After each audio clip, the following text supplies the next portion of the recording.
আজকের ওয়েদারটা বেমালা সুন্দর আছিল, মেঘলা ওয়েদার। এরপর আবার বৃষ্টি হয়েছিল, দুই মাইয়ের এনে বেমালা সুন্দর একটা দিন কাটাইলাম। আর বৃষ্টির দিনে চা না হইলে তো হয় না, বুঝুন। চা খাইলাম, তো দুই মাইয়ের নিয়ে আজকে সারাটা দিন কীভাবে কাটালাম সমস্ত কিছু আজকের ব্লগে শেয়ার করে দিই। মোর দাদুর বুয়ারা ভিডিও ডিসক্রিপ করবো না করলে মোরও দেখতে পাবেন বেমালা কিছু। আসসালামু আলাইকুম দাদুরা বুর আফর বেরা সকলে কেমন আছেন? আশা করি আল্লাহর রহমতে সকলেই ভালোই আছেন। বেন্যাকালে যেকালে ঘুমে কোনো উঠলাম সেকালে বৃষ্টি আসলো না, তার নাস্তা করে নিলাম, রুটি আর ডিম পোস্ট খাইলাম। এরপর একটু ফল ফাকড়া খাইয়ে নিলাম। আস্তে আস্তে করে করলো আন্দার হইতে আসছিল আকাশটা, বুঝুন। মেঘ গোনাই আসছিল, তার মালটার আঙ্গুরের সিললেই খাই মুই কালাঙ্গার গুনা ওরম করে চোখলা সব খাইতে ইচ্ছে করে না।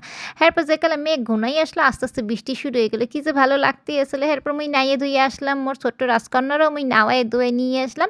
আনার পরে এখানে ওর একটু রেডি করতে আসলাম, ডাইপার ফিন দিয়ে দিলাম, জামা কাপড় ফিন দিয়ে আসলাম। এরপর গায়ের ভিতরে সুন্দর করে তেল পানি দিয়ে রেডি করতে আসলাম। নাওয়ায় ধুয়ে আনলে গুঁড়ো গুঁড়ো করে রেডি করতে হবে না, তার ওরে আবার করতে আসলাম। মোর বড় মাইয়ের আবার নাইতে পারাইছিলাম। তা যে গতকালকের ব্লগে মোর একটু বুয়ো কমেন্ট করছিল কি যে মোর ছোট মাইয়ের তেল সাবান শ্যাম্পু লোশন কি ইউজ করি, উনার একটু ছোট্ট বেবি আছে 3 মাসে, তার বুঝতে পারতে আছে না। এছাড়াও এর আগেও অনেক বুর এই ধরনের কমেন্ট করছিল যে মুই মোর ছোট মাইয়ের কী ধরনের প্রোডাক্ট ইউজ করি। তার ভাবলাম যে আজকে যেহেতু নাওয়াই দিয়ে নিয়ে এসেছি, তারা এখন টাম্মেগুলোকে শেয়ার করে দিই, তারা ওরা কী কী ইউজ করি এই আর কি।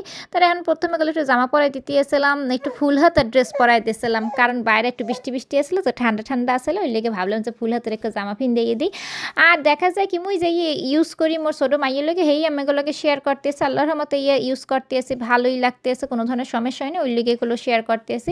এখন যার যার তার মাশাল্লাহ মাশাল্লাহ মোর ছোট্ট রাজকন্যারা সবাই মাশাল্লাহ বললে দেবেন। তার পোশাক আশাক ফিন্দাই নইয়ে গেছে, তার তেল পানিও দিয়ে দিয়েছে, তার এখন করলে একটু ক্রিম দিতে আছে, তার অ্যাভিনিউর এই ক্রিমটা করলো মুই ওর ফেসে দিয়ে থেকে। এই ক্রিমটা বাচ্চাদের লিগে করলো অনেক ভালো, বোঝেন। ফেসটা অনেক সুন্দর সফট থাকবে, মুলাম থাকবে, কোনো ধরনের সমস্যা হয় না। এই ক্রিমটা এত বেশি ভালো, তার ওই লেগে করলো মুই ওর জন্মের পর তিনি এইটাই ইউজ করতে আসি, ফেসের লেগে অনেক বেশি ভালো। তার অ্যাভিনিউর এই ক্রিমটা কিন্তু দেখা গেছে যে নকল হয় কি না মুই জানি না, অরিজিনালটা যদি চিনতে চান সেক্ষেত্রে কিন্তু এটার মেড ইন ফ্রান্স লেখা থাকে, ওইটা আপনারা বুঝে নেবেন। আর একটু পরে দেখাইতে আছে। আর পাউডারের ভিতরে হলো কদমও, এই পাউডারটা আমি ইউজ করিয়ে থাকি, জনসনের এই তেলটা ইউজ করিয়ে থাকি, তেলটা হলো শরীরে দিয়ে থাকি, জনসনের এই শ্যাম্পুটা ইউজ করিয়ে থাকি, শ্যাম্পুটা দিয়ে হলো সুন্দর করিয়া ওর চুলটা ধৌত করিয়ে থাকি। এরপরে মেরিল বেবি লোশন দেখতে পাইতেছেন, জনসনের আরেকটা পাউডার দেখতে পাইতেছেন।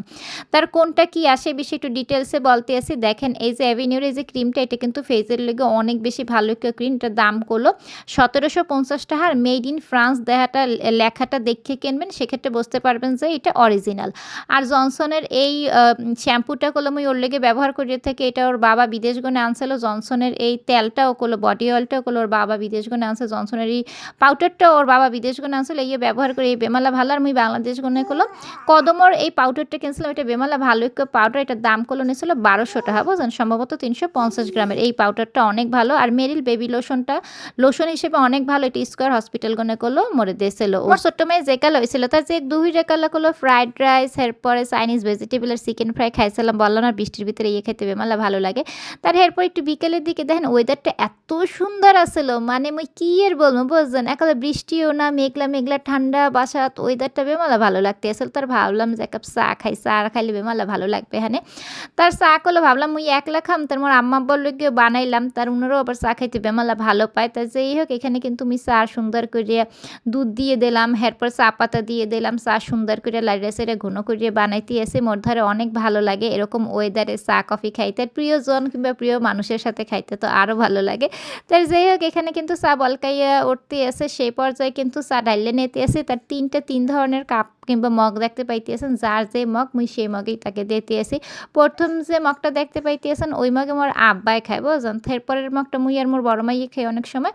আর বড় যে মগটা দেখতে পাইতেছেন ওইটা মোর আম্মার মগ। তো আর ওই মগ ছাড়া আমার মায়ে কোনো ধরনের কাপে কিংবা মগে চা খাইবে না। আর এক একজনের চিনি এক এক রকমের খায়, ওই লেগে আলাদা করে চিনি কিন্তু কাপে দিয়ে নিয়েছিলাম। তার উনাদেরটা উনাদের ফ্ল্যাটে দিয়ে আসলাম যে তোমরা একটু চা খাও। আর এই হিন্দে দেখেন মুই করলো মোর মাইয়ের কোলে নিয়ে বললাম তুমি কি চা খাইবে, মুই তো চা বানাইছি। আর মোর বড় মাইয়া আবার ওই যে আরবি হুজুর আসছিল, তো আরবি হুজুরের দ্বারে পড়তে এসেছিল। তার মুই আবার চাটা বানাইয়া ঘরে নিয়ে আসলাম, ঘরে নিয়ে আস্তে ধীরে খাই মোর মাইয়েটেরে কোলে নিয়ে। মোর দাদুরা বুয়ারা মোর রেগুলার ডেলি ব্লগগুলো বেমালা পছন্দ করে, ওই লেগে ভাবলাম যে একটু করে শেয়ার করার চেষ্টা করি। প্রত্যেক দিন তো ওইভাবে শেয়ার করা যায় না, তার ভাবছে কি বলছেন মে মাসে যেন প্রত্যেক দিন একটু একটু করে আমাগুলোকে ব্লগ শেয়ার করতে পারি। তার দোয়া করে দিন মোর জন্য এনার্জিটা থাকে, এনার্জি লেভেলটা যেন কমে না যায়। তার এই যে বৃষ্টি ছিল তো জানলাটা টাটকায় রাখলাম, এখন দেখলাম যে আবার আকাশটা সুন্দর পরিষ্কার হয়ে গেছে। ওয়েদার মেঘলা যে ওয়েদারটা আছিল বুঝছেন, ওইটা একটু পরিষ্কার হয়ে গেছে, সুন্দর লাগতেছে, আবার আলো চলে আসছে। ওই লেগে আমি চাটা খাইলাম, চাটা খাইয়ে এরপর আমার ছোট্ট মাইয়ের সাথে সময়টা কাটাইতেছিলাম, ওর সাথে খেলতেছিলাম, কোলে নিয়েছিলাম। মাশাআল্লাহ অনেক ভালো লাগে। এখন দুগ্গা মাইয়া নিয়ে অনেক সুন্দর করিয়া সময়গুনা পার করতে আসি, কাটাইতে আসি বুঝছেন। তার এই যে দেখেন ওটা দাঁড়া করে রাখলে ও কেরম করে করে, তার এই মধ্যে আর বেমালা ভালো লাগে। আমি সমস্ত কিছু অ্যাকচুয়ালি এনজয় করি। এনজয় করে যেকোনো কাজ-কাম করলে কিন্তু অনেক ভালো লাগে, বোরিং লাগে না। তার মোর বড় মাইয়ের হুজুর আবার পড়াইয়া চইল্লে গেছে। এরপরে কইলো ও আসছে, তার বললাম যে, "তোমার চুল দুগ্গা বাইন্ধা দিই, তুমি চুলগুলো খোলা রাখছো কিরপিনে?" তার ও তো ওই যে নাইয়ে দুইয়ে আসলো না, চুলগুলো ভিজা আছিল। ওই লেগে আর কি এরকম খোলাই আছিল। তার এর উপরে হিজাব ফিন দিয়ে আবার ওই যে হুজুরের দ্বারে পড়ছে, তার মাথা ব্যথা করবে না, এখন আবার হুগাই গেছে। তার বললাম যে, "আসো জুটি কইরা দিই।" তার ও আবার চুল বাঁধতে দেয় না বুঝছেন। ওর চুলে যে এত ব্যথা, ও টান দিলে বলবে, "ওরে ব্যথা পাইতেছি, শ্যাম্পু করতে দেয় না, তেল দিতে দেয় না।" ওর লেগে টাইন সবসময় বাইন্ধিয়ে থুইতে হয়। তার ও দেয় না কখনো বানতে। ওর ধারে নাকি ব্যথা লাগে। ওর লিগে ভাবছিলাম যে চুলগুলো ছোট্ট, ছোট্ট করে কাইট্টে দিমু। ও আবার চুল বড় করবে, কাটবে না বুঝছেন। তার যেই হোক এহান এরম করে ওরে চুলগুনা বাইন্ধা দিতেছিলাম। ও বলতেছিল ব্যথা পাই। তার দেখেন ওরে দেখলেই বুঝতে পারতেছেন। মুই আবার ওরে বলতেছিলাম, "তোমার বড় বইনি বড় হইলে এরম করবে হ্যাঁ, চুলগুনা একালে কাইট্টে দিম কিন্তু।" তার সে মোর ধরেন এই চুল নাইরিবেল করলে এককালেই ভালো দেখে না। মুই কখনো আমরা দেখবেন না মোর দুগ্গা মাইয়ের এক্কো মাইয়েরও ঘন, ঘন কখনো এই চুল ফালাইছে বুঝছেন। তোর বড় মাইয়ের খুবই কম ফালাইছে, ১ ফির কি ২ ফির, আর ছোট্ট মাইয়েরও তো ১ ফিরই ফালাইছিলাম। আর ফালাইনি, আর ফালানোর কোনো ইচ্ছাও নাই। এরপরে দেখেন একটু আন্দার, আন্দার হয়ে আসছে, ওর অনেক কষ্ট করে একটু ঘুম পাড়াইছিলাম। এরপরে দেখেন ওর সজাগ ঘুম, জাগন্ত ঘুম বুঝছেন। একসাথে উঠতে যায়, লড়ে চড়ে, ওর কোনো ঘুমের সিঁড়ি নেই বুঝছেন। তার সন্ধ্যার দিকে আবার একটু বাইরে গেছিলাম, আসার পথে দেখলাম কি চিংড়ি মাছ, এরপর কার্পু মাছ, এই দেখে বেমালা ভালো লাগতেছে, ভাবলাম যে নিয়ে যাই বুঝছেন। চিংড়ি মাছ তোমার বেমালা প্রিয়, যখন তখন দেখা যায় ভাজিয়া খাওয়া যায়, ঘরে কিছু না থাকলে যখন তখনের সঙ্গী। তো যেই হোক চিংড়ি মাছটা খুবই উপকারী একটু জিনিস মোর ঘরের লইগে আর কি।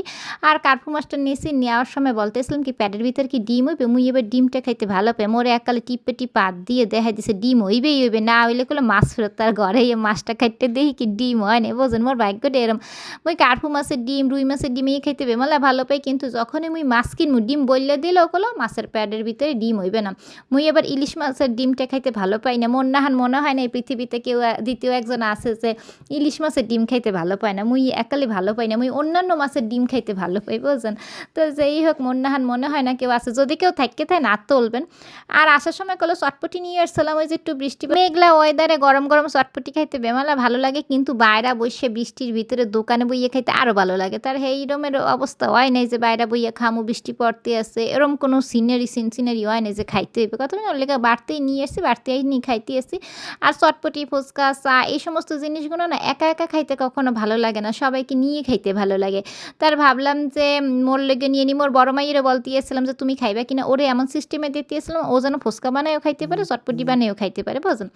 তার যেই হোক এই যে সুন্দর করে এরপরে ফুচকা দিয়ে দিলাম, দিয়ে মোরা গরম গরম চটপটি খাইলাম। আর এই কেকটা নিয়ে আসছিলাম, এই ওভালটিন কেকটা এত মজা খাইতে, মোর তো ইদানিং অনেক ভালো লাগে খাইতে। তার এরকম করে দিনটা পার করলাম। কেমন লাগছে আমাকে ধরে অবশ্যই কমেন্ট করে জানাবেন। সবাই ভালো থাক